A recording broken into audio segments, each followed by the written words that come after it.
Hi everyone, it's Mr. Most Days Off from the Best Darn Diddly Review Show.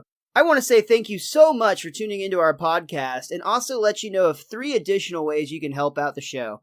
First, you can find and buy our merchandise at tpublic.com/bestdarndiddly. You can also support our sponsors popthreads.com for all your other t-shirt needs and use our discount code Simpsons at checkout. And finally, you can find us on patreon.com. Thank you again so much for listening to the Best Darn Diddly Review Show. And please enjoy this week's podcast. Hello again, everyone. Welcome back to the Best Darn Diddly Review Show. This is a weekly podcast for anyone who loves The Simpsons, or ever has loved The Simpsons, hosted by 2 dudes that grew up on The Simpsons.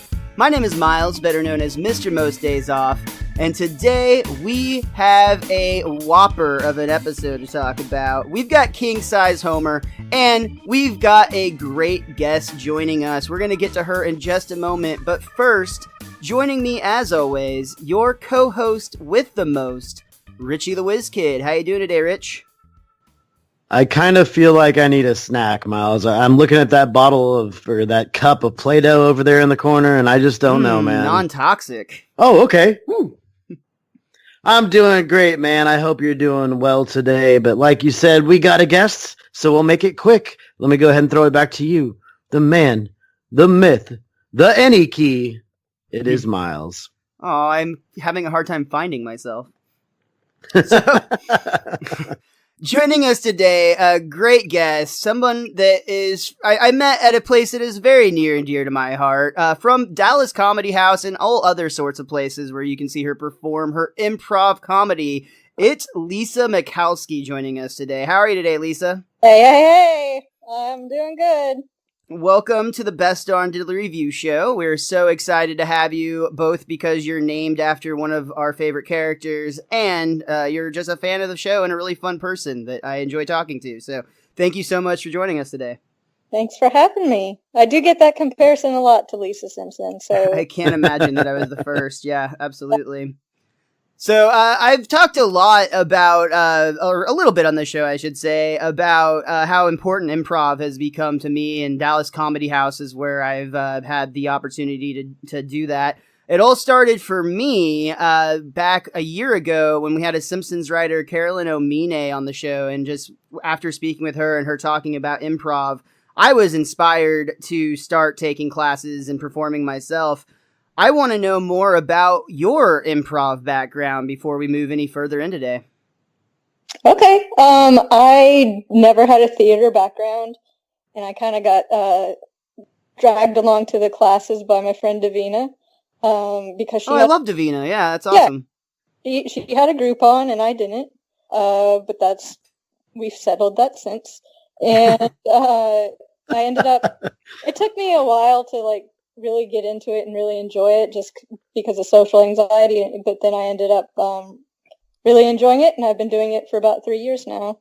Social anxiety, wow. That's such a Lisa thing to say. It is. Oh, yeah. Friends with Groupons are dangerous things. That's pretty much the only reason Miles can drag me out of my house anymore. Exactly. That's true. They have so many great opportunities that you can try new things. But yeah, no, that's awesome. So 3 years, and in that time, obviously, you've gone through the classes because you were actually one of my teachers coming along through the various levels of improv that I am actually just finishing up this coming weekend, believe it or not. So you were a figure on my journey, and you had to have gotten there yourself. So how long have you been teaching improv? And tell me about some of the troupes you perform with. You're giving me too much credit. I'm just a teaching assistant for now. Yeah, you're on that path though. You share knowledge with students. You're a teacher. You're an educator. You're somebody who is a positive figure in people who are taking improv classes at Dallas Comedy House. Well, thank you. I appreciate that. Exactly. I wanted to pass on what I had learned, so I put myself down as being eligible for a teaching assistant. And hopefully soon, since I have 3 years under my belt, maybe I'll be a full-fledged teacher or coach. Oh, that's awesome. Yeah.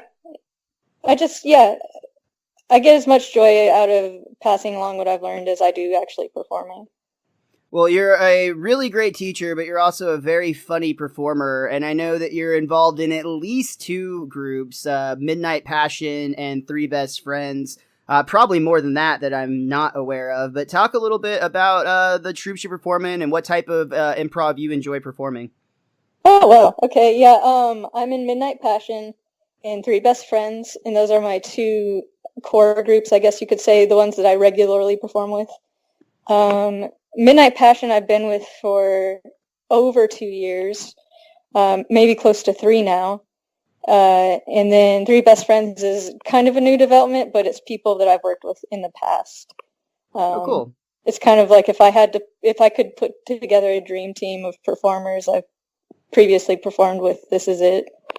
So, are there more than three best friends? There's 5 Okay. of us. I was about to say, like, that's put a lot of stakes in, like, a dream team of 3, but I mean, that's good for you if you can pull it off. Exactly. We let the audience choose who the true 3 are, but that's fun. Yeah, I like all types of improv. I do short form occasionally. Short form being more like whose line is it anyway. And then long form is probably my bread and butter, which is just making everything up on the spot, no audience participation.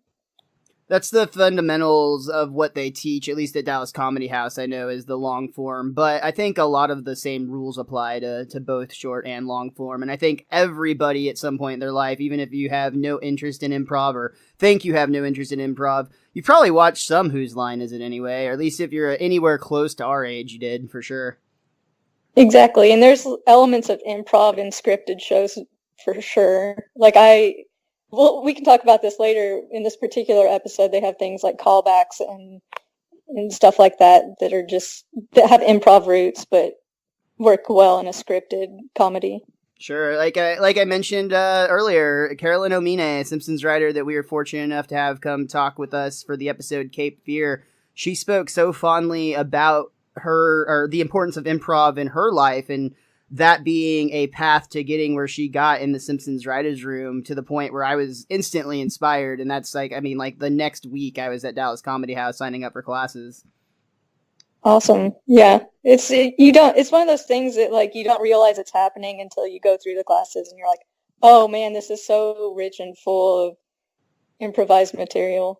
Everything, for sure. Yeah. One of my favorite teachers up at Dallas Comedy House has told me in the past that just improv is another word for life. So really, improv classes are just like life classes. And like, it's funny because at the time I'm like, oh, that's cheesy. But then like you find yourself in more and more situations where you're like, son of a bitch, he's right. Exactly. Very cool.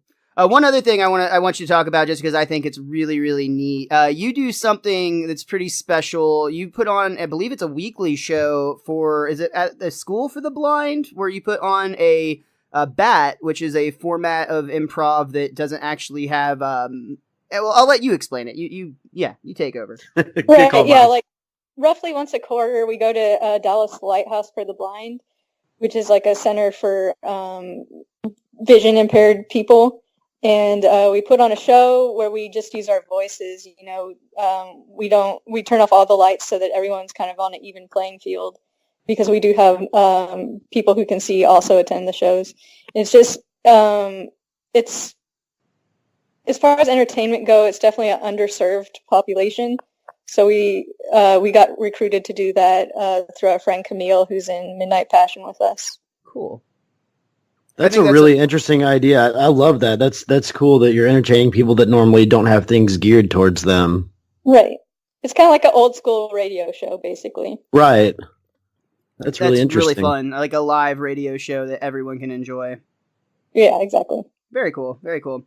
So, improv is how we met each other, but clearly, as you mentioned, improv has at least traces of it are found in The Simpsons, and that's the reason we're really here today. So, tell us a little bit about how you became a Simpsons fan.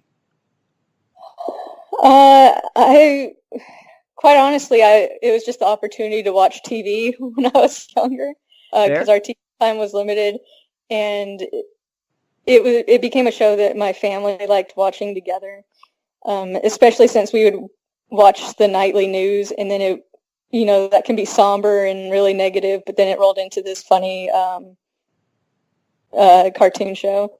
And I'm sure sometimes the satire of the episode would directly reflect what was happening on the news. Right, pretty much. Of course, I didn't realize that until I got older and could kind of see the underlying currents to the shows. But yeah, it started out as just something to watch, and then as I got older, I appreciated it more and more and for different things. Very cool.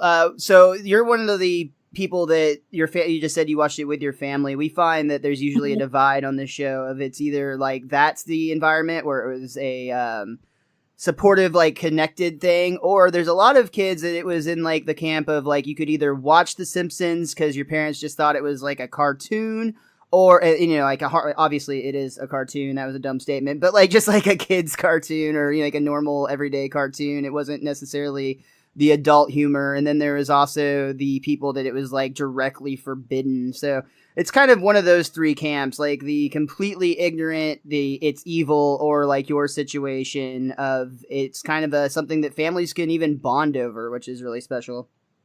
Right, yeah. And my parents knew that like we wouldn't be influenced by Bart or anything like that. So they definitely had a good sense of humor about it. That's important for certain. Did you have, I know we kind of joked about it at the top of the show, but do you have any memories of like being like teased or anything, or just like jokes that were made at like the Lisa Simpson thing? Was that a common part of your growing up experience? Yeah, I mean, they didn't have much to tease me about because I was kind of awesome. Not really. Of course, yeah. Yeah, that makes sense. But it's like, yeah, there's nothing to really tease about my name besides Lisa Simpson. Kids weren't very creative at my school, I guess. Maybe if they watched more Simpsons, they would have, maybe if they had some improv classes, they'd... Exactly. That's I'm what like, they're really lacking. comparing me to someone who's like smart and creative? Okay. Damn you. How rude. Exactly. Yeah. Something that Richie and I talk about a lot is just like the idea of kind of comparing this show, watching it now through a more adult lens, or a pseudo adult lens at least, versus a lot of these episodes we haven't watched since we were kids, sometimes teenagers, sometimes younger, and then just kind of seeing, especially the character of Lisa, we've noticed specifically, is often one that we really didn't appreciate as a kid, but now we see that a lot of times she's got a really funny, more humanizing voice that we didn't necessarily get or appreciate when we were younger. Oh, for sure. Yeah, I'm as I've gotten older, I'm definitely picking up more on stuff like that and character development and noticing how independent she quickly became.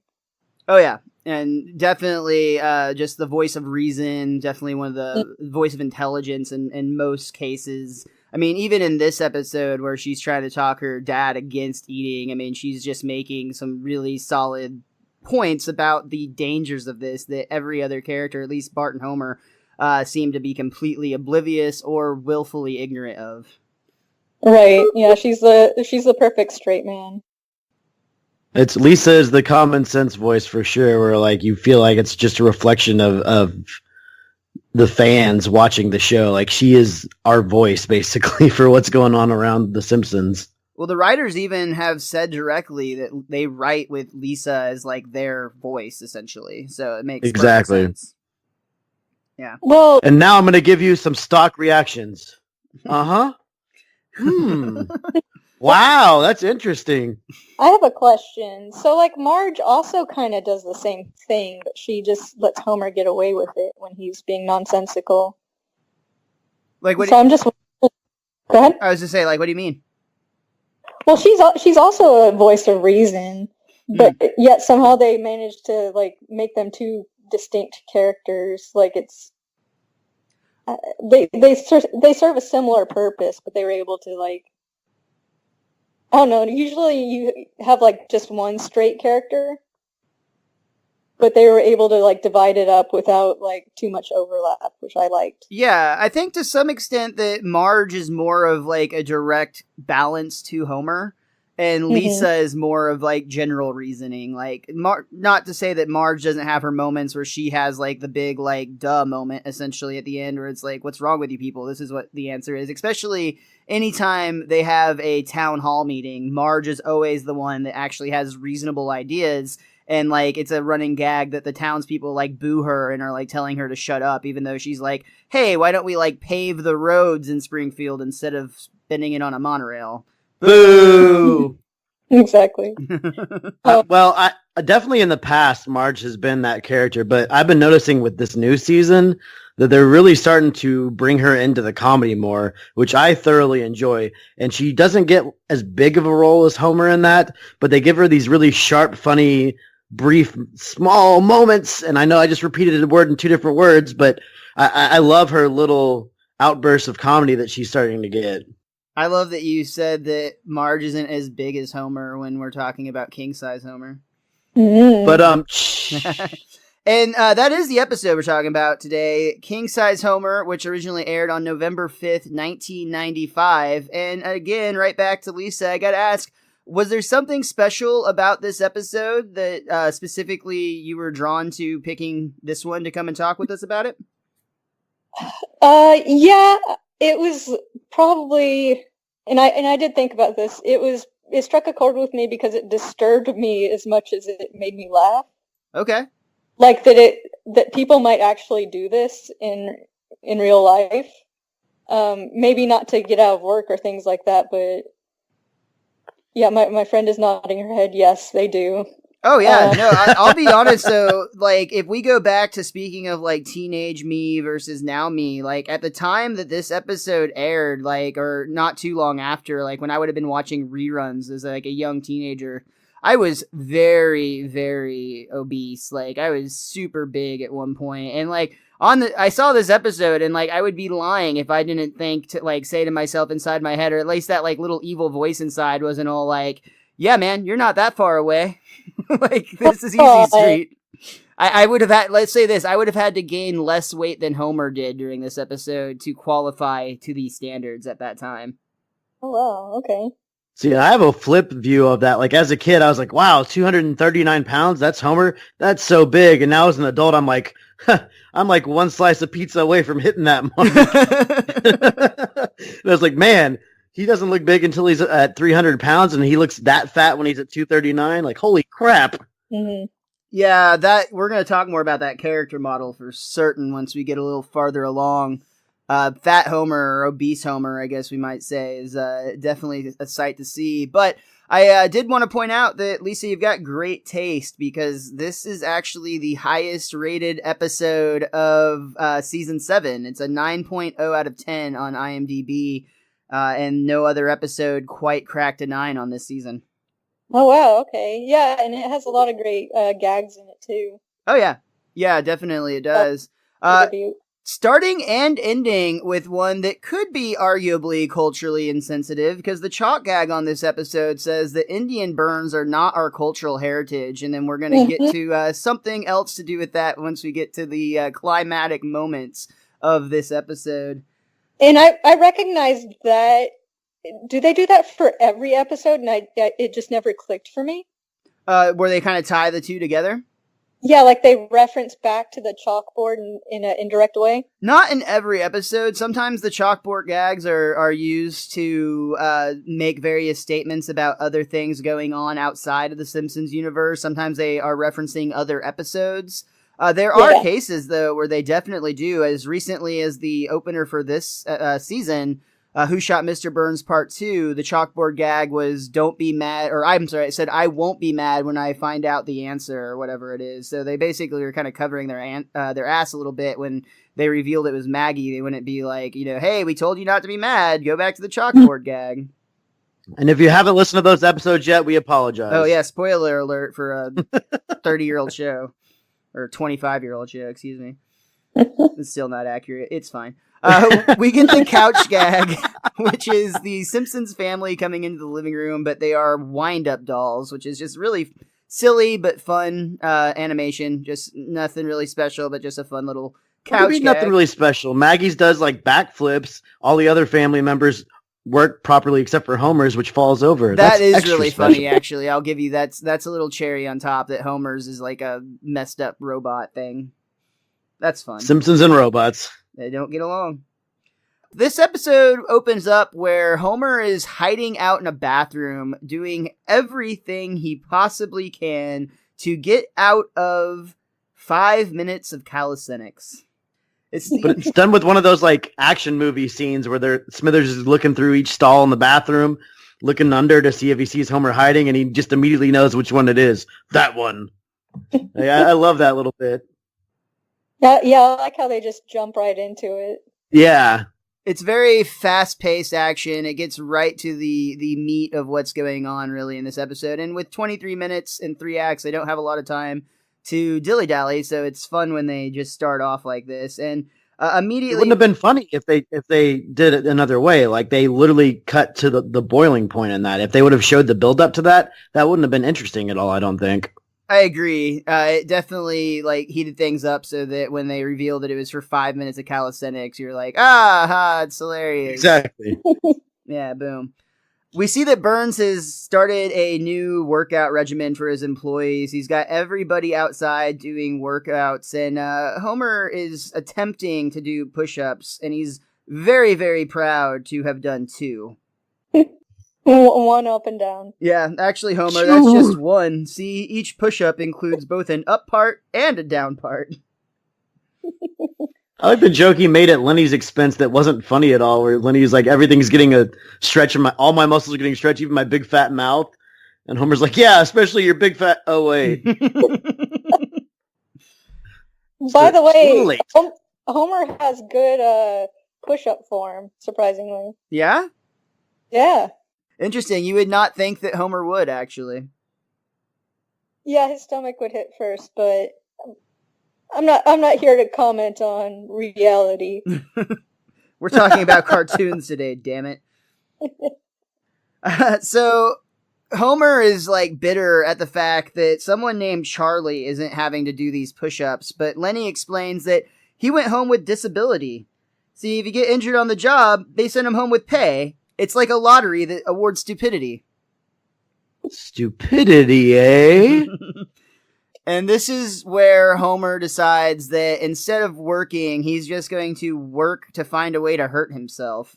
There's this great scene where he's standing without a hard hat in a hard hat area only, or hard hat only area, and tools are falling from the hurt self. Tools are falling from a work thing that helps people stand up tall. That was the worst description ever. Scaffold? What is that called? A construction area? Scaffold? A scaffold. Yes, that's the word I was trying to come up with. It was a scaffold where wrenches and hammers or things are falling, and of course every time Homer would move to a new location, something else would fall where he had just left from, and he was saying dough, though finally someone else walks up and gets hit with an entire wheelbarrow full of stuff. And I do love Homer's response here. He thinks about for a second. It's probably better that one didn't hit me. Instead of helping this poor man, by the way. Well, he's selfish. He's he's very happy that he's safe, while meanwhile his coworker is probably dead or very, very hurt. Well, that wasn't his coworker. That was just some random Joe. Well, we know it wasn't Charlie. He was at home living the good life. That would have been funny if it was his first day back and that was Charlie. That would have actually been really fun. There's a really fun sequence of animation where Homer is still trying to hurt himself, and he oils up his shoes and takes a big slide, though miraculously nothing actually gets in his way, and he just slides from room to room through the nuclear reactor, through the break room, through Smithers' office, and straight on into Burns' office. You get a very confused Burns greeting Homer. Yes? Hello. May I help you? Could you give me a little push in the opposite direction? Okay. And we see Burns pulls out his cane and just gives him a little poke, which is somehow enough to send Homer sailing back across the floor. Thank you! Homer has a awesome book that shows a man with several things coming out of his head, and it says, "Am I disabled?" Super funny. Visual joke. He's going through the symptoms. Carpal tunnel syndrome, no. Lumbar lung, no. Juggler's despair, no. Achy breaky pelvis. Aw, I'm never gonna get disabled. I'm sick of being so healthy. Hey, wait. Hyperobesity. If you weigh more than 300 pounds, you qualify as disabled. Juggler's despair is the one that gets me every time. When I was a kid, it was achy breaky pelvis because the word pelvis is in it, obviously. But Juggler's Clearly. despair, I want to know more about it.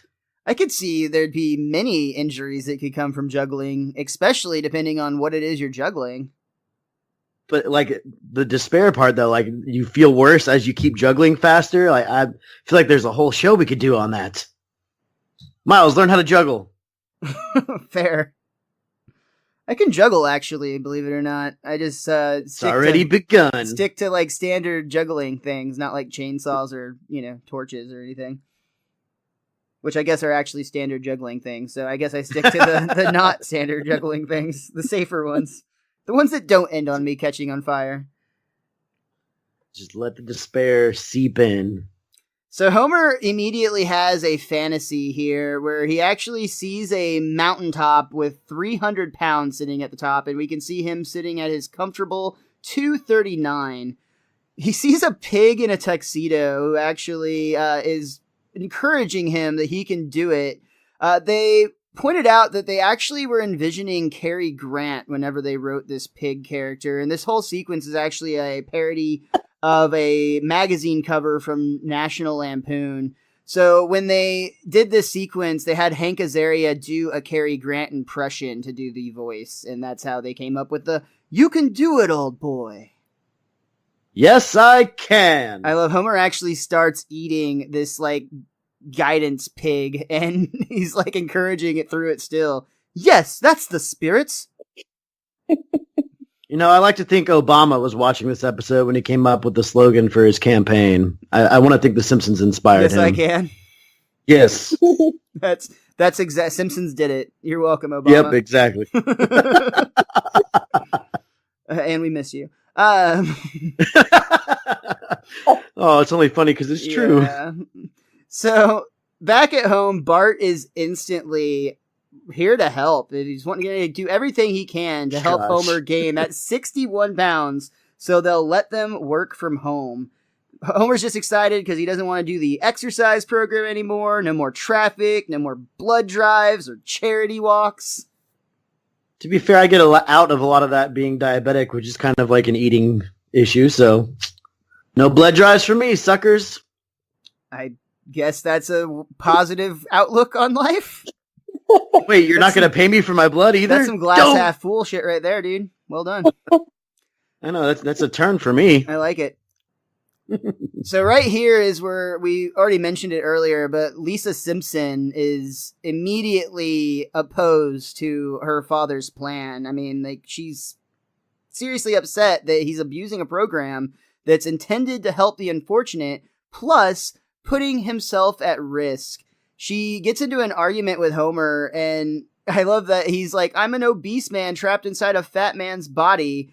Though that argument doesn't help because Lisa threatens to tell Mom about this. She just asked, have you told Mom about this? That's right, yeah, which sets up the great sequence with Homer trying to explain himself. No, it would only worry her. If you want to add to our worries, go ahead. I guess I'm just a little more grateful for all the things she's done for us. Dad! Yes, sweetheart. And this is where she goes into telling him that obesity is very unhealthy and says that any doctor is going to tell her the same thing. So they decide they're going to prove it, little Miss Smart Guy. They go to Dr. Hibbert, and immediately he's appalled. My God, that's monstrous! I've never heard of anything so negligent. I'll have no part of it. Well, can you recommend a doctor who will? Yes. Hi, everybody. Hi, Dr. Nick. There are many available options for this dangerously underweighted individuals like yourself. Oh my God. Again, he's 239 pounds. So I always talk about the commentary track, and this seems like a good point to do so. This commentary featured Matt Groening, David Silverman, Bill Oakley, Josh Weinstein, Jim Reardon, and Dan Graney. Jim Reardon's the person I'm going to talk about right here because he is actually married to a nurse who literally leaves the room disgusted anytime this episode airs, including when he was prepping for the commentary track for this review here. So he says that the idea of this is so upsetting to her that she's upset with them for having made it. Even though they handled it fairly well in a lot of ways, but, trying to warn against the dangers and whatnot. But yeah, just the idea of gaining 61 pounds to get out of work is appalling to a nurse. And Lisa, you are at a friend's house who is a nurse who I believe said the exact same thing, pretty much. Yes, she's nodding right now. Yes. That's it's just really funny to me that, as the Simpsons writer, and he even said that he's actually one of the heavier writers on the show too, or I'm sorry, directors on the show, but still. And actually, this brings up the fact that my mom is a dietitian, and when we watched this episode, she felt the need to have a very long conversation with me about how obesity is not good and basically picking apart the episode. That's funny. I think it's hilarious that your parents are in no way, shape, or concerned about you getting influenced by, say, Bart and becoming a menace in class. But God forbid you start eating things that turn paper clear. Exactly. Or walls. I love that. That's Dr. Nick's advice to Homer on how he can ensure that he's going to be eating things that'll help him gain weight. And his advice is to rub them on a surface, and if it turns clear, you're good to go. And what is it that he recommends to Homer? A gorging process combined with, did he say asshole horizontology? And Homer's just like, of course! He also recommends that he sticks to the food groups such as the whipped group, the congealed group, and Chocktastic. Or Chockatastic. That sounds delicious. And then he realizes that Bart may have attended the same med school he did, the Hollywood Upstairs Medical College, when Bart recommends that he could brush his teeth with milkshakes. Mm. And correct me if I'm wrong, but when Dr. Nick said, "Are you from that school?" To me, it sounded like he was a little bit worried, that either he might be exposed or have competition. I'm not sure which. I love the idea that he's worried about the 10-year-old competition. It is Dr. Nick. We all need a Dr. Nick in our lives. No, we don't. Let's move on. We really don't. Bye, everybody. So we see Homer is now at the supermarket, and then Bart, true to his word, is helping him. He's basically living his dream. He even says that it was his dream since being a young boy. He gets to eat everything that he's ever wanted, and he is really just in a hurry to get back home so he can stop burning precious calories. I mean, he's got a point there. Moving around like that, he is burning all those calories off. They make a pit stop at the ice cream store where Bart, again, with just very useful advice, when eating a banana split, you can just eat around the banana. After all, just empty vitamins. Ugh. For what it's worth, bananas are actually super calorie dense and would actually be something that I think would be useful if you were trying to gain weight. I don't know. I'm by no means a dietitian or even somebody who didn't have McDonald's for lunch, but that is what I am aware of. It's straight sugars. Mm-hmm. Yeah, you're accurate. Right on. When I have a low blood sugar, sometimes I'll eat a banana to help me out. Makes sense. Even at the Krusty Burger, he's eating them out of hamburgers, so Bart suggests a fish sandwich. Homer is concerned though that it's not gonna do the trick, but Bart proves the point when he actually rubs the sandwiches on the wall, and it now becomes a window. Is the truth of the matter? And then the bird flies into it. Smack. That was my favorite little nugget. Gag. Just the bird? Yeah. I watched it twice through and I didn't catch that the first time, so it was just a little delightful find. That's one of those great jokes that I feel like the Simpsons are so good at packing them in, so to speak. And they even talk about how they'll just go through the script over and over again and just find places that they can find little funny moments. And this was definitely the perfect cherry for the scene. Yeah, and it's a callback to if it creates a clearer picture, then you can eat it. Yeah, exactly. It's the perfect joke, really, in so many ways.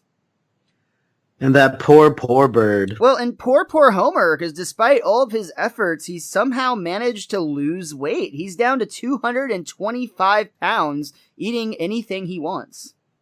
And he clearly looks bigger already, too, which is the funny part, because you can see a change in him already when he says that line. So something seems amiss, Miles. They're very zoomed in, so you can only see his upper body, and Bart kind of, Homer, you're on the towel rack. And as we pan out, we can see that he's got a flab of fat just hanging over the towel rack that's obviously taking some of the weight off of his feet. Woohoo! 4 more pounds and my dream comes true. Working at home. We get a wonderful dream sequence here. Another Homer fantasy, one of a few that we get in this episode. This, though, I think is so great just because I think it paints such a perfect picture of who Homer really is. Like, this is Homer's fantasy. This is anything that he could want in the entire world coming true. And he picks being 300 pounds, having a candy machine in his backyard next to his hammock where he can dance all night with his wife after she brings him a beer and a lemonade. And Flanders is struggling terribly. And Flanders is struggling terribly, which just adds to the fun because Homer can't just be happy with his fortune, I guess you could look at it that way. But really, ultimately, he just wants to make sure that he's doing better than Flanders is. Well, is this supposed to be a parody of something did the commentary say? Because Flanders was driving a car but talking about how his hat got ran over on the subway, and I was a little confused about that. It didn't make a lot of sense to me, so I thought maybe it was a direct parody of something that I just wasn't getting. The only thing they mentioned about this scene was anytime you see a character wearing a weird hat, you know that it's set up for a joke. Fair enough.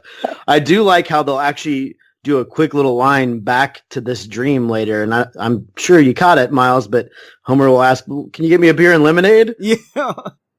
And it's just a quick little throwback. Kind of sad though, that's like the realization. That's after they had the more dramatic talk we'll talk about here in the second act. And, yeah. It's a sad tone in his voice, though. His expectations are completely unrealistic and unfair. It's still interesting how you can still sympathize with him to some extent because ultimately he's Homer, so he's just doesn't quite realize.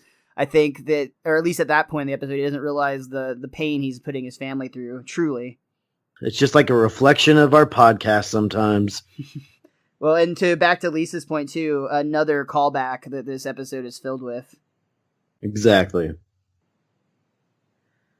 We see Homer snap out of this fantasy, and we get back to Marge and Homer in the bedroom, and Homer is noticeably bigger, like, putting a big indention in the bed, and it's actually really funny because when he lays down, he kind of launches Marge on top of her, and they have this, it's kind of a cute encounter where Homer's surprised, they're like, oh, hello, honey. Hi, there's something I've been meaning to ask you. Did you put on a little extra weight this week? Holy crap, I didn't realize A until week? this line that he had put all this weight on in a week. That's impressive. That's That's a big change. Ha! Yeah, this is where I was instantly more concerned about Homer, as opposed to, like, up until this point, and never as a child or a teenager did I ever think this, but, like, at this point, watching it through this time, like, that's where it hit me, like, oh my god, like, that is the most unhealthy thing you can possibly imagine, really. I honestly don't think there's anything you could do other than maybe direct suicide that's more effective. But, like, other than that, like, you are on a direct path to ending yourself with that amount of weight gain in a week. And I don't even know if it'd be possible, frankly. It seems like a lot. It does seem like a lot. But typical Homer goes into the quick defensive stance when Marge tries to talk to him about his health and his appearance. Oh, you're so shallow. The whole conversation gets a little bit dark here, but Marge does end up saying that she would still love him if he weighed 1,000 pounds. She tries to go on, but Homer just cuts her off. Beautiful. Good night. And the light goes off, so it's clearly the end of the conversation. Homer gets up the next morning, and we get a great sequence here where he's trying to gain that last couple of pounds with only 15 minutes left before he'll have to go in for another day of work, and he's trying not to have to. Which I love that, like, somehow there's like he just has to gain 1 pound at this point. Well, I either way, I don't remember if it's just 1 pound. That's fine. I think it's funny though that like, is there like somebody he's gonna call? But if he calls at like 8 o'clock, it's fine. But if he calls at 8:01, he has to finish the workday before he can get his disability. Like, there's a lot to ask about all this, but it leads to a funny bit where he actually gets a little bit of help from Magical Maggie, who makes a donut out of Play-Doh. Well, he had no other option. They were all out of soy sauce. And as Bart points out, it is non-toxic, so he goes ahead and munches it down, and that was enough to tip the scales. Though it turns out that it was unnecessary because he was actually on the towel rack again. I also like how he was already eating it before Bart delivered the line of "it's non-toxic." Yeah. Oh, I didn't even catch that. That's brilliant. That's so funny. He's done with it after Bart's delivered the line. That's even better. Sometimes I'm too wrapped up taking notes. I need to step back and appreciate those. I miss those too often. That's hilarious. So yeah, Homer clears the mark by an extra 15 pounds, actually. And he is delighted as we end our first act. And we're going to go ahead and take a quick break. We're going to be back in just a few moments after we hear from some buddies of ours. Hello. Do you love Walmart? I do. Do you like your content randomly spewed all about in no particular order or context or topics to be had? Well, you're in luck. I host a podcast. It's called the Random Ramblings with Rob podcast, which I am Rob. So, that's who you'd be rambling with. You can check me out every Sunday on your favorite podcast app of choice. And you can go to randomrobcast.com to find out more information, to follow me on Twitter at itsbrob. That's ITSBROB. So check me out and enjoy the show. Hi, I'm Mr. Most Days Off. You might remember me from such podcasts as the 50th Podcast Celebration Show and the Michael Price interview. I've brought a friend along today to talk to you about an exciting new product. Hi, everybody. Hi, Richie the Whiz Kid. Miles, did you know that most people have no idea how to get a Best Darn Diddly t-shirt? You can get a t-shirt with a podcast logo on it?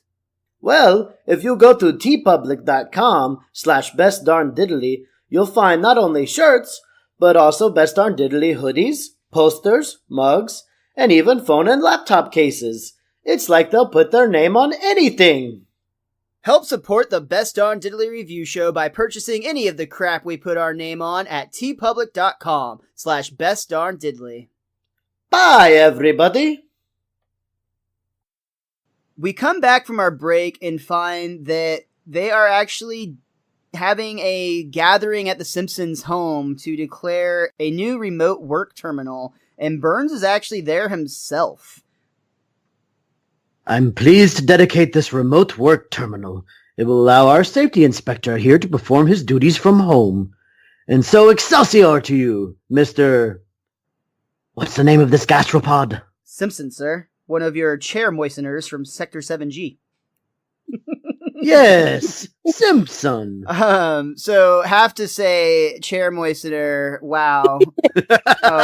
Also, since Excelsior came out, rip Stanley, it's still recent while we're recording this, even though it'll be like a month out by the time it goes out, but we'll still miss Stan.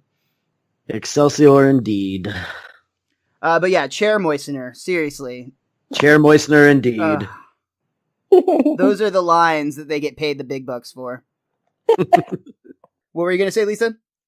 Oh, I said I need to use that in an argument. Oh, yeah, absolutely. There's a lot of stuff that that'll come up. Both Smithers will say things like that, and Groundskeeper Willie will say things that you're just like, you've got to put a pin on that for a future time when you can use it. Oh, yeah. Lisa is still super distraught by this whole situation, and she's actually like pleading with her mom to put a stop to this. Oh wait, hold on. Did you catch the headline on the newspaper? No, what was it? Because there was like a photographer there, and then it briefly flashes the headline, and it says like billionaire survives run-in with a shut-in. Yeah, they take a picture and it looks like it's of Burns and Homer, but then the actual picture is like just a little snippet of Homer's head in the corner, and then it's centered on Burns. That's fun. So it's just publicity for Burns. Yeah. Great stuff. Marge is explaining to Lisa that normally Homer's crackpot schemes will fizzle out as soon as he finds something good on TV. But this season, good burn on 95 line or on the 1995 lineup. That's great. That's what I was talking about at the top of the episode. Like they're giving Marge these little moments in this season, and I absolutely love them. Like it's some of my favorite parts. So now that Homer has achieved his ideal weight of over 300 pounds, his clothes no longer fit, so he has to go and visit the mall to do some shopping. He goes to a store called the Vast Waistband, which is actually a reference to a speech that was delivered all the way back in 1961 by the FCC. It was the chair at the time, Newton Minyo. He said, when television is good, nothing is better. But when television is bad, nothing is worse. And he described TV content overall as a vast wasteland. So the term, the vast waistband, was a direct joke on this. Wow. Where'd they pull that from? Probably many run-ins with the FCC, I'm guessing. Yeah, I guess so. Oh, this is a sassy episode. Yeah, absolutely. There's also just a fun reference to the McCrary twins, who are the two large gentlemen on motorcycles. That's a recreation of a very famous photograph that I believe is still even featured in the Guinness World Records to this day as the largest twins ever, which they're both over 700 pounds apiece. And that footage or that picture of them riding motorcycles is well seen. The writers point out that they all grew up. That was rude, Miles. What was rude? That was rude. You're saying they're well seen? Well, their pants had good seams in them, is what I was trying to say. You misheard me. Oh, yeah. Okay. You're that Guinness Book of World Records picture was so immortalized, and every writer said that they all grew up with having the Guinness Book of World Records, and it was one of the things that you'd always go through with your friends and look at how unbelievable it all was. So that was something that was directly out of all the Simpsons writers' childhood. Did you guys ever do that? I know I had a friend that had got it every year, and we would look at it back when we were kids. Were you a Guinness girl? Guinness girl? Yeah. I am now. Yeah, I bet you are. No, I can't say that I did. I never owned them or knew anybody that did, but I do remember, like, in elementary school or maybe middle school even, I would always get the Guinness Book of World Records from the school library, and I think it'd always be about 6 years old, so you never really knew if those records still held, but the pictures were still pretty cool, I guess, a lot of the time. Sometimes creepy or just messed up, but a lot of times really fascinating. You never wanted to try to break one of the records? There were times that I definitely thought about it. I think you know that I've even discussed the idea of, like, trying to break one of the video game records, but then, like, I look at it and it's just like, man, I don't want to have to stay up for a week straight. That seems like a really difficult thing to do. Well, nowadays, a lot of those are speed runs where you just have to be the fastest person to beat the game. Well, they have all sorts. They have ones that it's like who plays the longest continuously, and like literally a lot of the games are like over a week straight. So somebody has to stay up with no sleep, which is like pushing the bounds. Talking about things that are super unhealthy, like not sleeping for that long would be at least on par with the gaining some of the weight that Homer did. And then Willie's going to get you when you finally do fall asleep. That's right.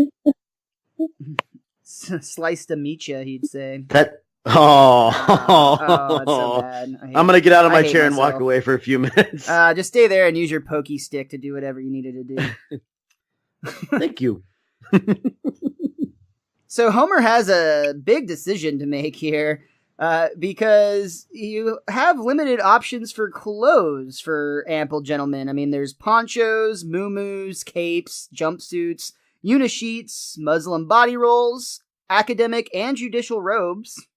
I don't want to look like a weirdo. I'll just go with a muumuu. And we get the very iconic image of 300 plus pound Homer in a blue muumuu with pink flowers on it. And right away, immediately, this character model became very, very popular. Within a couple of months of this episode's release, he actually became a figure in their toy line that became one of their best sellers. And Jim Reardon, again, from the director's commentary, mentioned that, and this was at the time that they were doing the commentary, so this would have been approximately 2005, but he mentioned that he had recently at that time gone to the Korean animation studios, and still, a decade after that episode had aired, a lot of the animators still had pictures, drawings, schematics, some sort of imagery reflecting Homer and a muumuu still up in their studios and their offices to that day. Wow. It's cool to know that they actually keep stuff like that on I don't want to say big episodes, but episodes that everybody remember as being like some of the better ones. Yeah, definitely iconic, I think, is one that we can remember this. That's a good word. Yeah. Enough of the huge puns. Nah, we're probably not done, let's be real. So the next day we get to see Homer really taking in the advantages of his new commute because his new moo, yeah. He hears the traffic report from Arnie Pie in the sky, and he doesn't have to deal with it, which is really cool.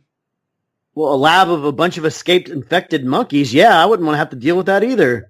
Due to a fire at the Army testing lab, a bunch of escaped infected monkeys are roaming the expressway. Despite the sweltering heat, do not unroll your windows, because those monkeys seem confused and irritable. So, that was like perfectly timed. I pity those poor suckers on the freeway. Gas brake honk, gas brake honk, honk honk punch, gas gas.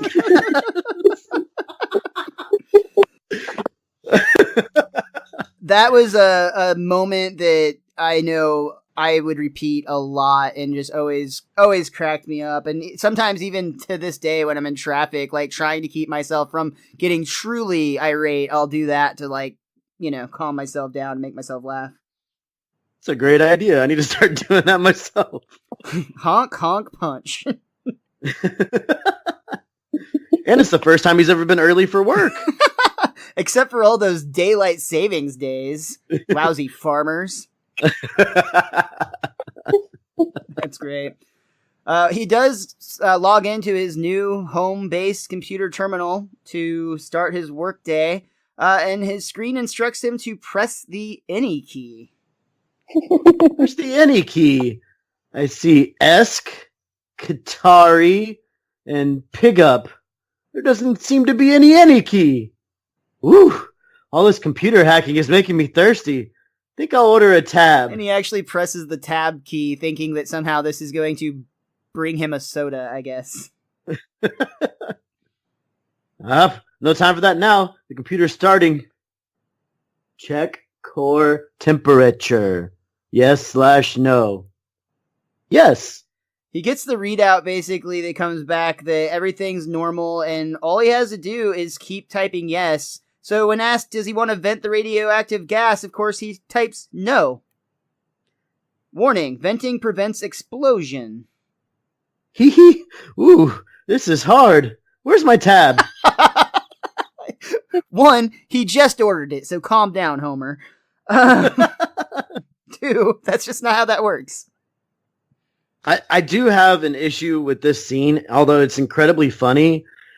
I know Homer has never done a whole lot of work at the plant, but considering his computer at home is set up to do all these functions, I would think he's at least used these functions once or twice while he's been working at the actual plant. Like, I know he's not smart and he's supposed to be stupid, but if this is stuff he's been doing every day, you think this would almost be second nature at this point. Maybe his work terminal does it all for him automatically, and now that he has to do it remotely, he has to tell it to do it for some reason. I don't know. I'm trying to reach. His console looks way more complicated than one question at a time, yes or no answer. Yeah. Most of those buttons don't actually do anything. And I would think Smithers of all people would know to have some kind of backup plan to this. I think they would have figured out to hire the bird first for like a lot longer ago. Yeah, so Homer just realizes that he has to keep hitting yes, and he does vent the stupid gas, saving everybody from an explosion. Unfortunately, it releases in the middle of a farmer's crop, and he's very concerned because the corn is ruined, and Paul Newman's gonna have his legs broke. This seems like a really obscure joke, and it kind of is, but it's actually a reference to legends that Newman used to threaten people that would try to steal his popcorn recipe in real life. So no actual facts to back that up, but that is a reported legend in the food industry. I just thought it was a play on the whole charity aspect of I like that too, because he's known for giving away his works and whatnot, or his profits, excuse me. Yeah, that also makes it extra funny. But yeah, according to the commentary, there was a lot of rumors back in the day that Newman was very aggressive about keeping his recipe secret. God. And it's funny because since they called him out on it, he can't actually be aggressive about it anymore. He's just proving them correct. Well, and for what it's worth, Paul Newman will go on to be a guest on this show here in just the next few seasons. So obviously they didn't have any. He came with a baseball bat ready to break some legs, and they're like, you want to be in an episode? Yeah. In typical Homer fashion, Homer is making fun of the kids for having to go to school while he gets to stay home and not go to work. Lisa points out, though, I like school. Well, why don't you live at it then? I would if I could. Not me, sister. When I grow up, I want to be a lardo on workman's comp, just like Dad. And Bart gets a fantasy sequence here, and this one is one that is often memed, so you've probably seen the image of Bart in a very 300-plus pound form, laying in a bathtub, I believe it is, washing himself with a stick. No, he's on a bed, washing himself with a rag on a stick. I wash myself with a rag on a stick. Lisa's officially creeped out at this point, and frankly with good reason.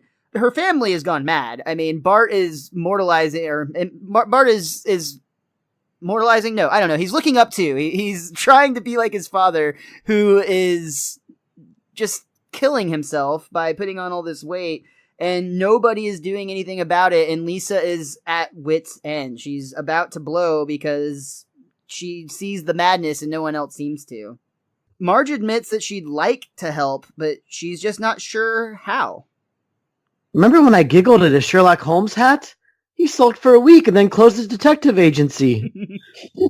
I did not remember this line, like, at all. That was just completely out of left field. Is that a missing episode? Like, was that one that just never got made, Homer the Detective? It seems like a Homer adventure that we'd see. Is the implication of that joke that he built the detective agency just for the hat? Oh, that could be. Makes it even better. Like, you can't have the hat without the detective agency. Or you can't have the detective agency without the hat. But Lisa is like, Mom, it's time. You're going to have to hurt his feelings, because the longer he lives like this, the harder it's going to be to go back. You're right. Maybe if I use my least nagging tone of voice. Homer. Homer? Homer. That's it. That's the one. All right, send him on in. I love the idea of her practicing her voice because, I mean, let's be real. We do that shit all the time. Maybe not to be less naggy, but to, be more Wiggum-y or Krusty-y or whatever voice you happen to be doing. Don't bring Krusty into this. Or do, it's up to you. Lisa has a great idea of how to get her dad's attention. Dad? Yes, honey? Mom just baked a cake. Woo! And this is the fastest you'll see him move in this episode. Yeah, he flies through here, but it's a trap. Marge just wants to have a serious talk. You dragged me all the way from work for that? That's great, right there. Oh, Homer. You selfish bastard.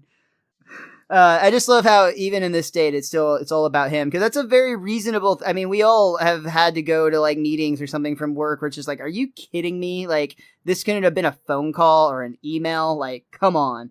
But yeah, just this walk from the living room. Oh, poor Homer. It's brutal. Yeah. So Marge wants to quietly and calmly discuss the pros and cons of the controversial plan.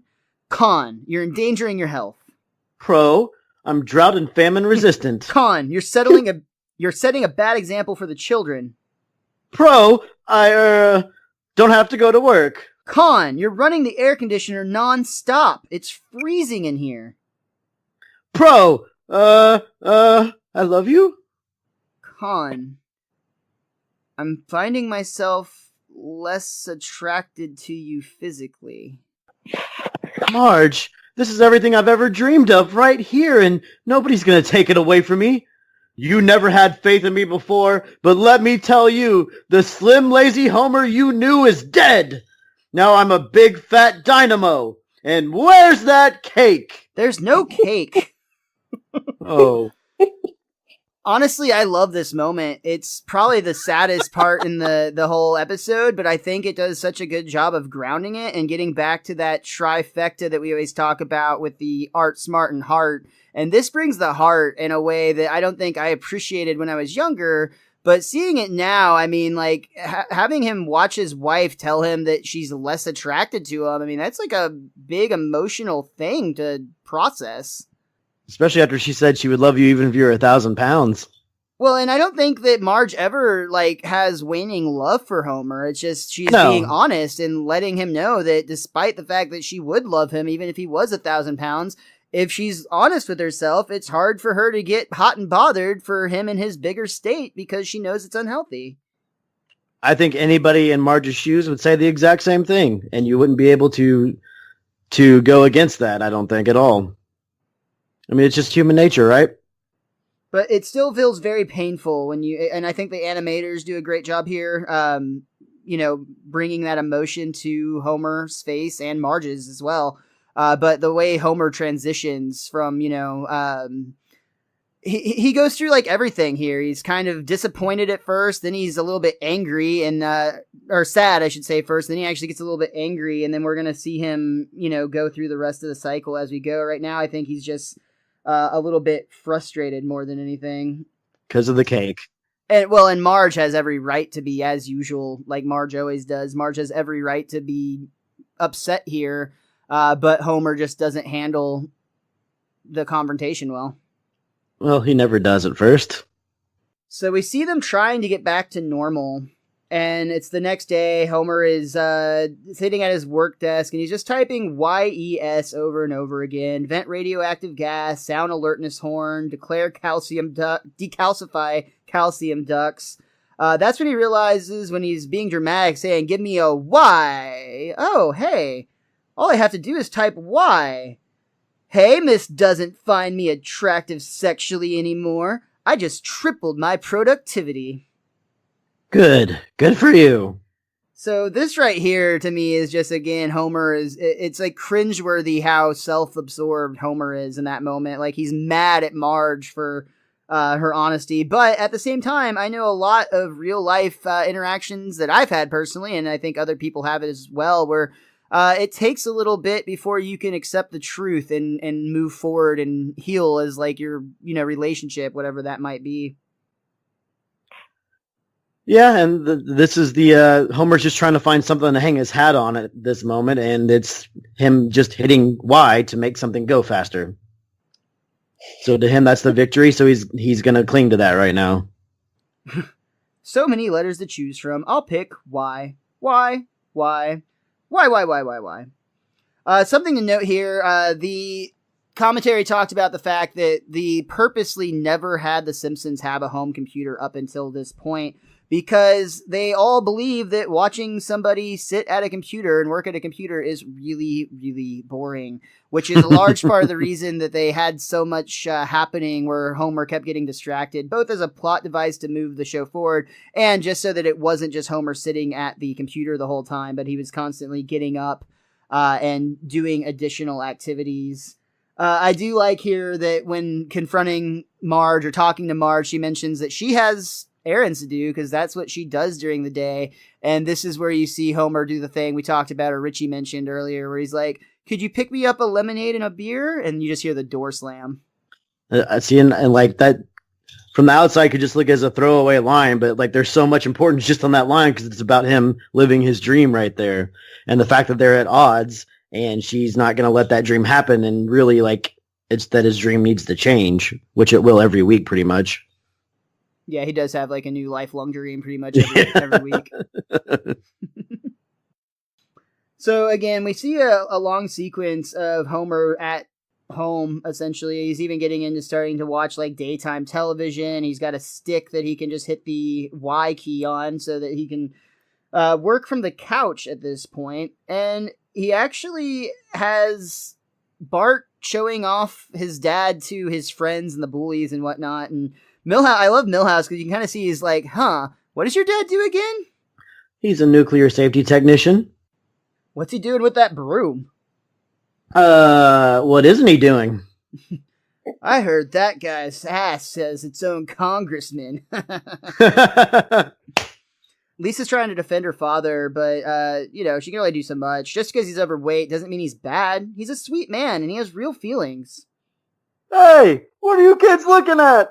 And unfortunately, Homer is struggling to get up to pull down the shade, which makes the kids laugh even further at him, which there's a lot going on here because, on one hand, you've got a very overweight Homer, but it's still messed up that, kids are essentially laughing at him in this state. I feel so much worse for Lisa in this episode than I do for Marge. Just because Lisa's the one viewing it from the outside and trying to both defend and fix her father through the whole episode, and it looks like it's taking a terribly emotional toll on her throughout the whole time, especially on the school bus at the end. And it's funny, but it's also really, really sad. And of course, I'm talking about the Lisa that's here with us, not Lisa Simpson. Yeah, it makes me really sad. Don't worry, your makeup won't run on podcasting. Oh, I was supposed to dress up for this?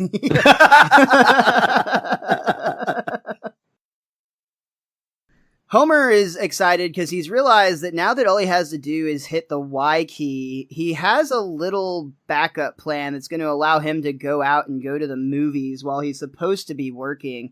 It's actually the drinking bird that was gifted to him from Unky Herb in the episode Brother, Can You Spare 2 Dimes, which is another just really fun callback because that's all the way back in season 3. Wow. They sure went to the bank for that one. And Lisa, to your point from earlier, something we talked about a couple episodes ago is we're now under the direction of new showrunners here, just a few episodes back, starting out in season 7. It's now Bill Oakley and Josh Weinstein who have taken the helm as the showrunner, and they were actually the first showrunners who weren't original writers of the show. So they were actually fans of The Simpsons first, and they actually had what was described as an encyclopedic knowledge of The Simpsons when they joined the writing staff. So they actually purposely do a lot of callbacks that they like to reach back to earlier episodes when they were just watching the show as fans and, just keep some of the things that you might have found either visually or just like a small reference to them. And I just think it's cool that you noticed that about this episode because it's definitely something that's new to this season. Mm-hmm. Okay, yeah, that makes more sense now. Okay. That's what the change in showrunners will do for you. You're starting to notice little things the older you get on the differences of them. And that's a lot of the fun in going back and watching them again. Yeah, and it regrounds the characters, too. Exactly. So Homer goes to the movie, and he decides he wants to see Honk If You're Horny, starring Faye Dunaway and Pauly Shore.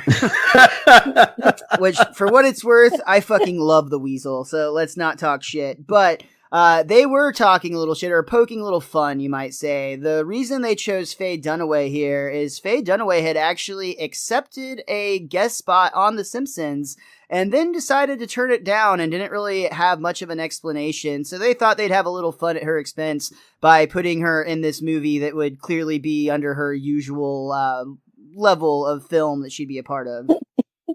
Well, and Pauly Shore would go on to be a guest star on Futurama a few years down the road, too. So clearly they could reach out and talk to him and get along just fine. They have a working relationship, yeah. There you go. You got. One for Honk, please. Geez, just a minute. I have to check with the manager. That overweight guy wants to see the movie. I'm terribly sorry, sir, but I'm afraid our facilities are not equipped to meet your needs. What are you talking about? What I'm saying, sir, is that a man of your carriage couldn't possibly fit in our seats. I can sit in the aisle. I'm afraid that would violate the fire code. Hey, fatty, I got a movie for you. A fridge too far. And another sad moment here. You can see Homer's really affected by this and hurt, and the whole crowd is laughing. So, I mean, obviously it would be hurtful to just about anyone. And Homer takes offense to this. He says, "Shame on all of you. Give me my dignity. I just came here to see Honk If You're Horny in peace." Sir, if you would just quiet down, I'd be happy to treat you to a garbage bag full of popcorn. Oh. This may surprise you, but you can't buy me off with food. I'm sick of all your stereotypes and cheap jokes. The overweight individuals in this country are just as smart and talented and hardworking as everybody else. And they're gonna make their voices heard. All they need is a leader. I'll work harder than ever before and show the world that overweight people are not undisciplined, lazy, and irresponsible. It's cut back to him being at home, still mad about being at the movies and getting disrespected. And right as he walks in and declares how he's not going to be lazy and irresponsible, he sees that the bird that he had left to cover his spot by just tapping Y over and over again somehow toppled over, and the screen was flashing with a very critical situation. Explosion imminent. Ooh, Marge, Lisa, Flanders. It's great how hesitant he is to call for Flanders. I do want to point out as we're hitting the end of Act 2 here, I have used the line, I just wanted to see Honk If You're Horny in peace more, like so much. When the situation arises, I'll use it. When someone's bothering me too much, I'll say that line. And I don't think anybody has ever gotten what it's from, just because I know it's not, I mean, it's pretty obscure, but I've gotten a lot of weird looks in my day. But for some reason, that line has always stuck out in my mind from this episode. It's a good line, and I could see if you just busted it out at random, though, how people would just be like, "The fuck is this guy talking about?" It's all right. It's mine. You can't have it. You know, I also want to say, too, again, from the commentary, it's a rich commentary on this episode, but they talked about how they wanted to be really careful of how they portrayed Homer once he gained all the weight. And actually, after the sequence of him eating to gain the weight, you never actually see Homer eating again in the episode. And in most shots, he's actually very active. And they point out that he's more goal-oriented in this episode than he usually is. So they wanted to make sure that they weren't... they used the term hog as essentially what they were trying to avoid that stereotype. And they were, in fact, showing both sides of the coin that not necessarily just because you're overweight does that make you a lazy, bad, or unhealthy person. But statistically speaking, if you gain 61 pounds in a week, that's still a terrible life choice. And they still put them in a muumuu with flowers on it. Absolutely. And we're going to take a quick break to change muumuus. We'll be right back after a quick word again from some buddies of ours. Testing. Can anyone hear me? My name is Toby, and I'm the host of the Secret Transmission Podcast. We are a show that discusses the paranormal, conspiracies, the supernatural, UFOs, cryptozoology, and anything else weird.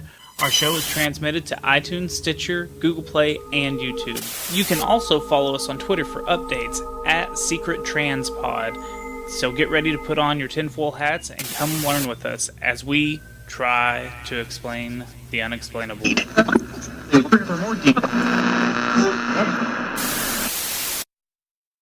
We come back for our third act, but before we get into this imminent explosion, she's over at a friend's house right now, and her friend had an interesting point that Marge refuses to be Homer's enabler in this episode. Lisa, tell us more about that. Well, my friend Michelle brought that up, that like once people reach a certain level of obesity, they become less mobile, and usually there's somebody helping them or enabling them to continue to eat poorly and bringing the food in for them. Yeah, we never see that ever, and Marge even seems to like kind of remove herself from the situation, though she's just doing her daily task, but still, she's not there, and she's definitely not bringing beer and lemonade. Mm-hmm. But that means they made a conscious choice not to have that in the episode because, I mean, yeah, she might still give him dinner every night, but you're not seeing that on screen at all. So, like, obviously that's something they determined ahead of time. At least I would think so.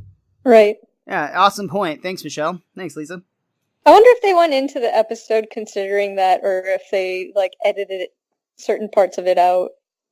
Well, if they said that they weren't going to show Homer eating, they probably were very careful about like making him come off as not the way everyone stereotypes somebody of his stature. Gotcha. They're usually pretty smart about that kind of stuff, so I'm going to give them the benefit of the doubt on that and say that they came up with it. Yeah, prospective as far, or as opposed to corrective about it.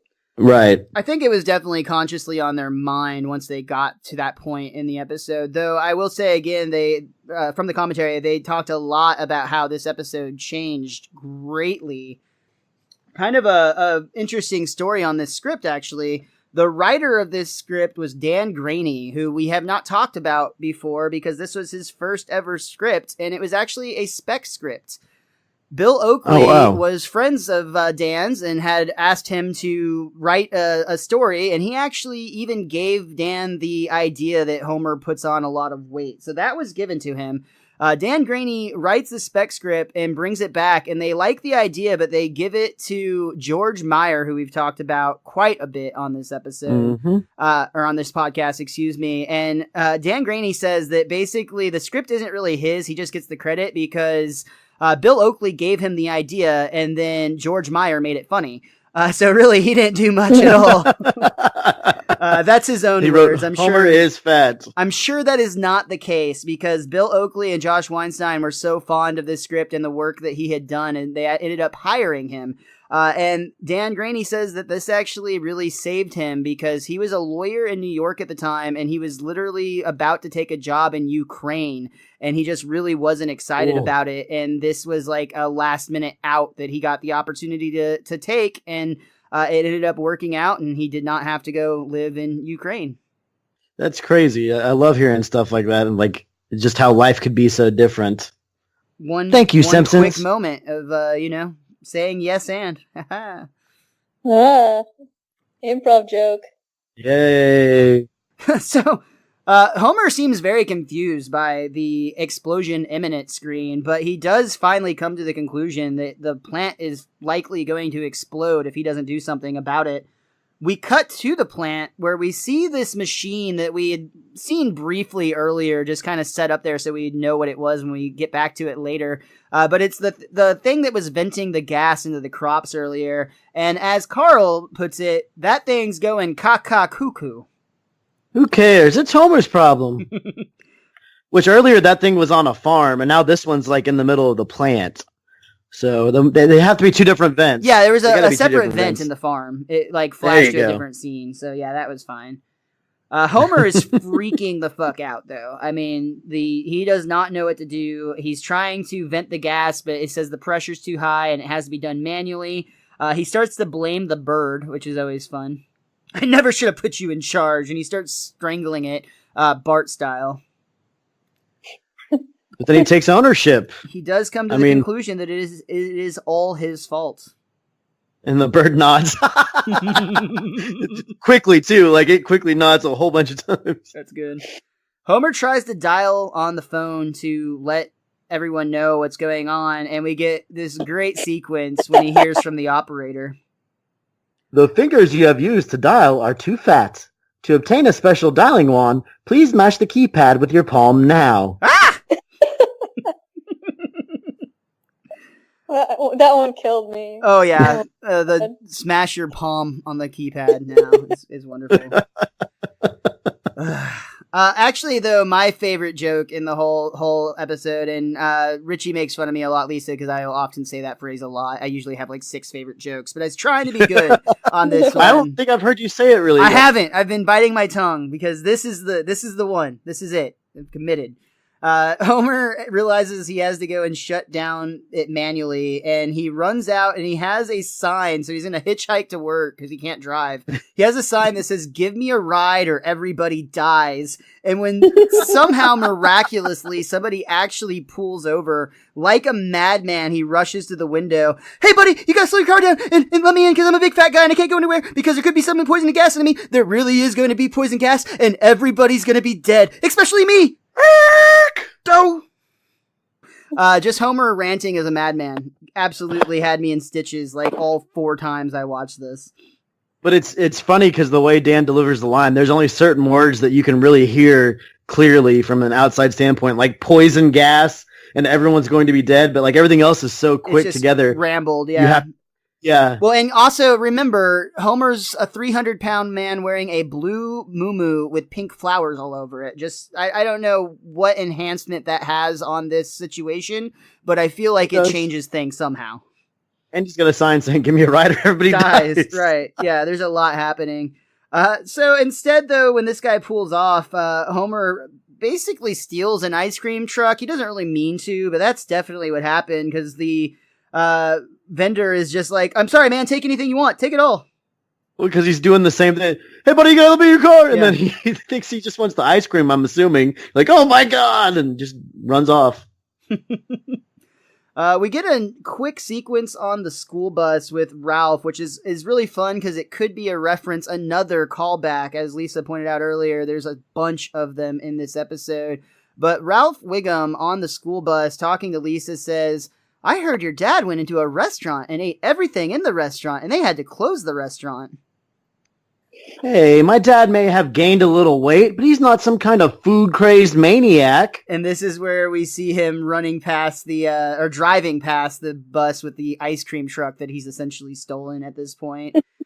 The eating everything in the restaurant having to close raspberry. was possibly a reference to the episode New Kid on the Block from season 4, where Homer ate all that he could at the Frying Dutchman and was kicked out for eating too much and ends up suing because they advertised it was all you can eat. Yep. I mean, Ralph really kept that one in his back pocket for a long time. Yeah, he's been holding on to that one, waiting to roast Lisa with it. Burn. Burns? Some aloe vera. I love, too, this ice cream truck is just defying all sorts of like laws of physics because it's driving around the side of the towers, the exhaust towers from the power plant. And somehow, he has his own gravitational pull. He has gravity. Calm down. I feel like it would work the opposite and he would fly off of that thing, but maybe I'm also pretty sure that one of the many people hanging onto the side of the ice cream truck trying to get served ice cream definitely died when that thing toppled over on top of him. Okay, I'm glad I'm not the only one who saw that. No, that dude got crushed. Like that's I don't even think you need to worry with the ambulance. Just get to the coroner. Bye, everybody. This is where we start this wonderful sequence, though admittedly maybe culturally insensitive, because of the exercise that's going to be happening, because as it sets up this wonderful countdown where these two things really are in no way, shape, or form related, but it seems like they are. Burns announces that everybody that's still doing the calisthenics owes them, 10 Iroquois squats or Iroquois stretches? Twists. Iroquois twists, there it is. And it starts a countdown with the 10 all the way down to, it ends up being 4 It's doing the Native American chanting is essentially the idea here. And this episode was the highest rated of the season. I wonder if they got more like letters about that or about the content as a whole of the episode. That's an interesting thing to ask, actually. If we ever have the opportunity and we talk to somebody who's working on the show at that time again, which, by the way, Bill Oakley, Josh Weinstein, there's a seat open for you anytime if you want to come chat with us. But yeah, that would be a fascinating question to ask just specifically for this episode. We need to ask Mr. Burns in particular.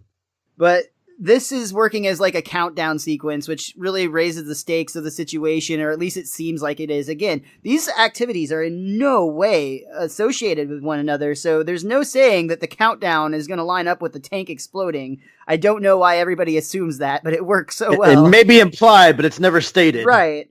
And it makes no sense that it would. I mean, if Burns had any knowledge of the situation, you would think that he wouldn't have his entire crew doing calisthenics next to something that he knew is about to explode in approximately 10 Iroquois twists. Well, I mean, he already gets radiation poisoning every Friday night, so maybe he's trying to create or breed some kind of ultra workforce. Maybe he knew what this was going on all along, and it would line everything up correctly, I think. Well, we get this another really great action sequence, actually, where Homer is trying to, again, he's not very physically fit at this point. He's way overweight. He's struggling to climb on this ladder over this manual switch to vent this gas and save the power plant. The ladder he's on ends up snapping and falling, and it turns out that he actually ends up falling in the ports, I guess you'd say, right as it was about to explode, and somehow this sequence prevents the explosion, or as Burns puts it, you turned this potential Chernobyl into a mere 3-mile island. Bravo. That's this a is dark the only joke. issue yeah, it really is. This is my biggest issue with this episode, though, is like, I don't understand why the manual shutdown is on the top and not like at ground level. That's the biggest issue with this episode of everything. Well, I mean, the biggest issue is the big Homer, but this is like, in retrospect, a smaller issue, but like that would be so much more proactive to helping out in a dire situation if the switch was down on ground level. Well, and wouldn't there be alarms going off at the power plant that like anybody could just say like, "Oh, we need to go pull that emergency switch because the thing's not if about the to bird explode." didn't hit the Y button, Miles. Well, that's just for the automatic venting, but But there's a bunch of it problems. had an alarm with this system one. earlier. Like when he was doing it the first time, it said sound alarm for vent, and he said yes, and then the alarm went off. So if the bird didn't hit it, which it would be after the release it, then nobody would know. Unless they're in the control room seeing a blinking light, which there should have been somebody. In worst case scenario, we always know a wizard will come in to help if we need them to. Or a big fat Homer. That's true. That's true. This essentially ends things. Burns is grateful. They're actually presenting Homer with like an award. And there's a funny moment because it's one of those shots where we only see waist up and Homer's just giggling inappropriately from time to time. When we pan out, we see that he's getting a chemical scrub and he's actually being tickled by the brushes on his feet that's wiggling down below. That means they can see everything. It's a really funny moment. And the reset here is fantastic. Really quick, but in a positive way. Not like a where did that come from, but like this is a really clever, quick way to get out of the episode. Homer asks or I should say Burns offers and says if there's anything else he can do, then don't hesitate to ask. And Homer immediately is like, can you please make me thin again? Burns has no problem with this. He's got him doing his calisthenics, in this case, sit-ups. He's doing sit-ups, but Burns keeps yelling out, one. Bah, I'll just play for the blasted liposuction. Woohoo! Homer gets exactly what he wants in the end. You know, a lot of people ask on the reset, though, if Homer got liposuction, why does he end at 239 pounds when he have gone to a healthier weight? And the writers say you can either imagine that he only got down to 239 because it would have cost more and Burns would have paid it, or if you prefer, you can say that Homer had more liposuction, but because he returned to his old eating habits, he immediately went back to his original size. So they're like, we're covered either way. I had a feeling that's where that was going to go. In a roundabout way. That does bring us to the end of our third act and to the end of King Size Homer. Lisa, was there anything else that you wanted to talk about this episode before we call it quits for the day? No, it was just nice to kind of go back and watch a few of the Simpsons episodes because I honestly hadn't for like about a year, and especially with like now having a comedy background, you get to really see all of the layers of it, and it's just that much more special. Absolutely. It's always fun to revisit something that I think was a part of all of our lives in its own various way from, a younger age, and seeing it now through a new lens, like you said, both as an adult and through a comedian's lens. It's really fun. For sure. Richie, what about you or that book? Anything else you want to add for King Size Homer?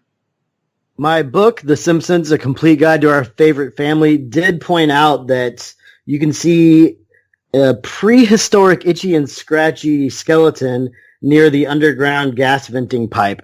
I did not catch that, so I need somebody to go back and double check. Everybody out there in listener land, go back and watch the episode 85 times and let us know if you saw those skeletons, in slow please. motion, yeah, because we're going to need verification that it's actually them. I did see skeletons. I did not see that it was prehistoric itchy and scratchy, though. I just thought that would be clever if they're like alluding to the fact that Itchy and Scratchy are actual characters that exist and not just on television. And then there were two food groups that Dr. Nick didn't actually point out that were on his poster, which were fats and sweets and empty calorie group. So, I mean, there were two whole other things that Homer could have gone with as well, which I'm sure he did that we didn't see. But on a personal note, I just wanted to say, I think it's ironic that for once Homer's butt prevented the release of toxic gas. Bart! Oh yeah, we missed that line, and that's another great joke for sure. But one last thing. I enjoyed this episode, but I feel conflicted about this season, Miles. And Lisa, the two episodes so far that I've been most looking forward to reviewing are this episode and Radioactive Man. And I feel like that they've both been really good episodes, but I almost want to say I've enjoyed the other episodes even more just because those have caught me off guard a little bit with just how well put together they all are. And expectations make such an impact on our experiences. Yes, and again, we had king-size expectations on this episode, obviously, but it was a really funny episode and really good, but I don't know at this point if it would be in my top 5. But it's because this is the 7th episode, and I've loved every episode we've done this season so far. I can't agree more. We've got a lot of good ones that we've already covered in just the first 7, and we've got so many more to come. It's going to be probably the hardest season yet to rank, but we've got a long way before we get there. For right now, I will say I already mentioned that this episode changed a lot in the production, and at one point, Homer was actually going to try to lose the weight for Marge, and one of the lines that was actually written in an early draft was Homer saying the line, "I feel bad about myself." And not a lot of people laughed at this, but the writers took this as a mantra, and they thought that this was just such a perfect writer. Like, for a comedic writer, this is just such a perfect joke, as it speaks so wholly to the human condition. So I feel bad about myself. At the time of the commentary, even 10 years after this episode aired, was still kind of a running gag that was used fairly often anytime you needed to cheer somebody up in the writer's room, because it has a lot of practical uses that you can fit it into places, but the average viewer does not find it that funny. They just kind of find it depressing. Yeah. They love that. But anyway, Lisa, thank you so much for joining us today. This was so much fun talking to you about a show that we all love. Make sure that you check out Lisa if you're in the DFW area. You can see her perform improv. She's in Midnight Passion and Three Best Friends. I know she performs at Dallas Comedy House, and I'm sure everywhere else that we can get you on stage in downtown, right? Pretty much, yeah. Very cool. Thank you so much for being here. It was such a good time talking to you today. Yeah, thank you for reintroducing me to The Simpsons again. Absolutely. Our pleasure. We're always happy to bring you back into the fold. We'll have to have you back on again down the road. Awesome. Love it. Awesome. So if you want to plug anything, I know we just talked about your improv troops. Is there anything else you want to plug? If you have a Twitter or an Instagram or a Facebook or a book face or any of those things, if you want to plug those, feel free to do so right now. I'm actually very much not active on social media. Totally fair. I do random podcasts from time to time. You can find Lisa on Random Podcast. We'll plug those for you anytime you're on them. Or my group Midnight Passion has a Facebook page, which we put our shows on. So somebody from Lisa's improv troupe will communicate with you online, and she'll maybe see you if you come to a show. Yeah, say hi if you come to a show. Boom, there you go. But she didn't say that was her dream team group. She said the other one was. So you guys hassle her about that. Oh, burn. Oh. We'll leave her on that. Richie, go ahead and tell them where you can find us online.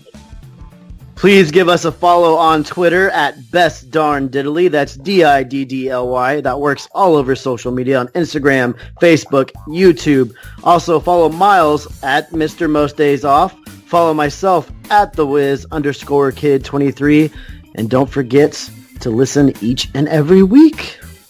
Guys, we cannot thank you enough for tuning in. We always say that we appreciate it so much when you join us on this journey through The Simpsons, the Golden Age, and beyond, and we mean that so much. Thank you to everyone who's ever downloaded this podcast. We appreciate it. We hope that you'll join us again next week. The Wiz Kid and I are going to be back for another heart-filled episode. We're going to be discussing Mother Simpson. Give us a listen, or everybody dies. Until next time, be cromulent to each other.